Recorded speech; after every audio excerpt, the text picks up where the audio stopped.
guys, welcome back to my YouTube channel. From this video I am going to discuss about how to describe a scapula. So you can see there is a scapula in my hand and you can see it is a triangular shape and also you can see it is a flat bone. This is situated in the posterolateral aspect of our body. In the posterolateral aspect overlying the dorsal aspect of the 2nd to 7th ribs. As usual, first we will see how to identify the side of the bone, whether this bone belongs to left side of the body or the right side of the body. So we have to look several features for that. First I will took the glenoid fossa. This is the glenoid fossa. You can see this is the glenoid fossa and it is situated laterally. It is the differentiated lateral angle of the scapula. It is differentiated to form a fossa-like structure and we call this as glenoid fossa. So it is in lateral aspect. And then next feature I will take the surfaces. There are two surfaces as this surface and this surface. You can see in this surface there is no projection, but this surface there is a projection. This is the projection, that is spinous process. So this spinous process of the scapula is present in the dorsal surface of the scapula, and also you can see it is somewhat convex in shape. And then next feature I will take the borders. You can see there are three borders as superior border, medial border and the lateral border. So you can see this border is the thickest border. This border is the thickest border. And this is the lateral border. And then next feature I will take is the angles. Then you know this is the lateral angle, this is superior angle and inferior angle.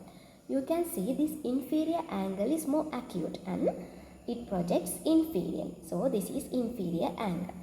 Now you know about four features. Now can you determine the side of this bone? This bone belongs to the right side of the body. This bone belongs to the right side of the body because this glenoid cavity is laterally.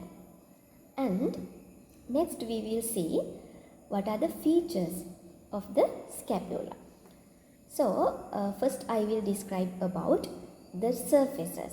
This is the ventral surface and this is the dorsal surface. You can see this ventral surface is concave. You can see this ventral surface is concave and we call this surface is also as supraspinous fossa. Not supraspinous fossa, subscapularis fossa. Because you know subscapularis muscle origin from this fossa.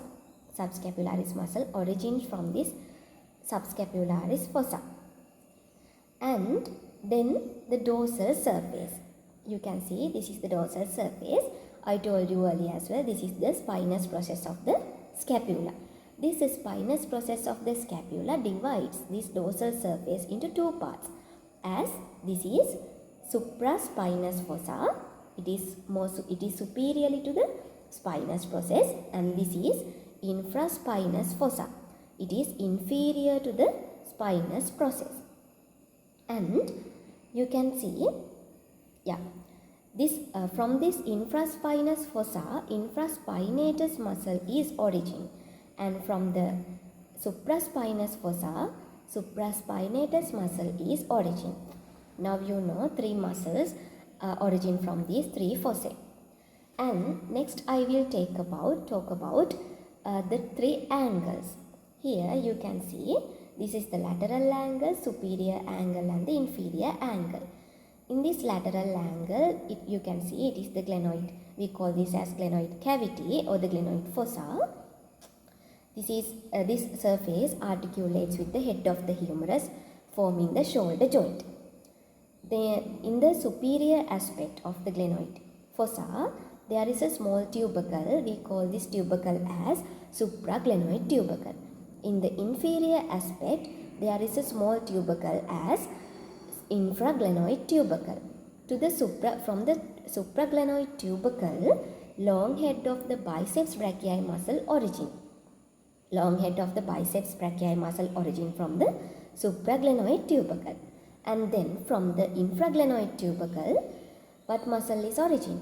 The long head of triceps brachii. You can easily remember those two muscles because those two heads are long heads. Both are long heads. Here from the supraglenoid tubercle, long head of biceps brachii origin. From the infraglenoid tubercle, long head of triceps brachii muscle origin. Then the superior angle, here you can see this is the superior angle and you can see the inferior angle. From the dorsal aspect of the inferior angle to the dorsal aspect of the inferior angle, latissimus dorsi, a small part of the latissimus dorsi muscle is attached to this area. Okay, now you know the two surfaces, three angles, and then I will discuss about the three borders. You can see this is the superior border and this is the medial border. It is like straight, and this is the lateral border. In between the lateral angle and the superior angle, you have the superior border. Then in between the superior angle and the inferior angle, you have the medial border. In between the lateral angle and the inferior angle, you have the lateral border. This border is the thickest border, as I told you previously as well.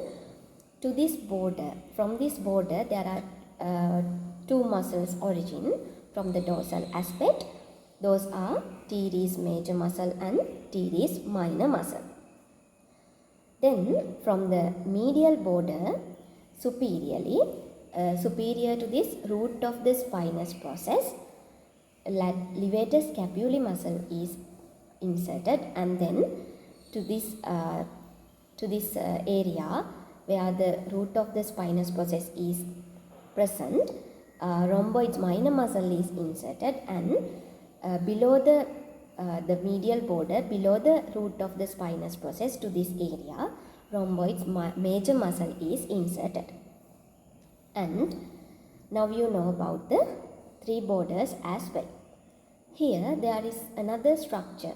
There you can see there is another structure. We call this small group as splenoglenoid knot. Spinoglenoid knot, because this knot is present in between spinous process and the glenoid cavity. So we call this as spinoglenoid knot. From this spinoglenoid knot, suprascapular artery and nerve goes to the infraspinous fossa. Suprascapular artery and nerve goes to the infraspinous fossa. And next we will discuss about the three processes. I told you previously as well, this is the spinous process. It arises from the dorsal surface of the scapula. You can see there is another process. This is the continuation of the spinous process. This process is called as the acromion process. This acromion process articulates with the clavicle, forming acromioclavicular joint. Then this is the next process, or the third process. You can see it is the anterior projection. It is called as coracoid process. Here this is coracoid process. Two muscles origin from this coracoid process as short head of biceps brachii and coracobrachialis muscle. And also pectoralis minor muscle is inserted to this coracoid process. And that's all about features of the scapula. I hope you guys clearly understood about the description of the scapula, and thank you for watching. If you like this video, please put a like and comment in the comment section, and also subscribe to my channel. Thank you.